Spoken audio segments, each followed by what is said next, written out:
Hello, what's up mga kastoks? Ito na lang po si Boy Stock nyo. So, magandang hapon po sa inyong lahat. So, dito po sa Japan is medyo maganda po yung panahon namin yan.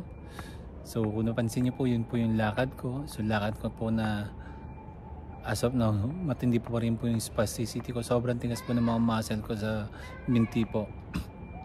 Maybe the reason of this is yun po yung hindi ko pagiging consistent sa aking exercise.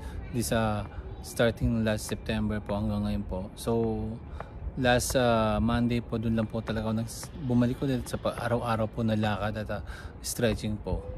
So sa mga kastro ko dyan, huwag niyo po ako gayahin kasi nga kumbaga naging parang naging relax po ako na kala ko okay na hindi na babalik yung pagtitigas sa mga yung pala hindi rin. So ang ko sa inyo, payo ko sa inyo, lagi po kayo mag-exercise, stretching po pag nasa bahay po. So make sure na bigyan nyo po ng oras yung pag-exercise nyo. Dahil tayo mga stroke, yan po yung magiging natin na forever na tayong kailangan mag-exercise. Yun nga, so that's my personal experience po. So marami nga rin po nagsasabi na focus talaga. So last video kasi sinabi ko, diba, consistency at saka time management. Okay, so another factor pa rin po is focus. So you have to be really focused po dun sa kung anong ginagawa nyo. Kailangan po tama lahat ng pag-stretching nyo, exercise ayon po dun sa status nyo. So kailangan focus po kasi kung hindi kayo nakapokus, wala rin. So laging sinasabi na trust the process.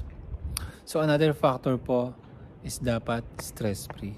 So malaki po rin factor po yung hindi kayo na-stress kasi pag stress po kayo, umi-epekto siya sa recovery natin mga kasok. So inaamin ko rin din na lahat naman tayo na-stress, pero inaamin ko yung stress po talaga is ang laki po ng factor sa recovery ko. So syempre being, di ba, na-stroke na wala tayong trabaho, ganun. So syempre na-stress din tayo to get lagi na yung pride. So pride natin. So mga ka-stock, yun nga, mas maganda po talaga na tanggalin muna natin yung stress natin. Yung stress free po tayo. Kaya so sa mga unlucky po dyan na katulad ko na ng daming stress po, ang daming kailangan nyo po i-clear yung mind nyo po. So paano ba mawala yung stress?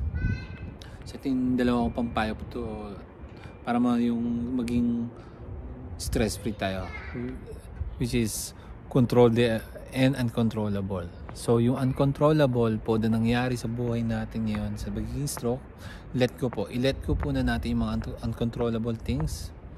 Mag-focus po tayo sa control natin. Ano mo control natin sa mga stroke? Di ba hindi natin control, hindi natin uncontrollable yung mga wala tayong kinikita, di ba?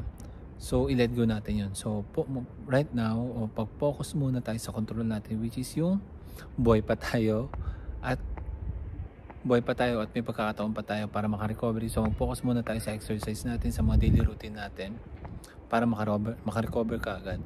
So tanggalin natin i-leave natin lahat ng uncontrollable things natin mga kasok.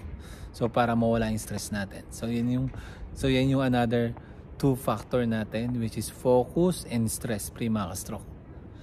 Okay mga kasok, ito ulit si Boy Stock nyo. Balik ulit ako sa pag-exercise.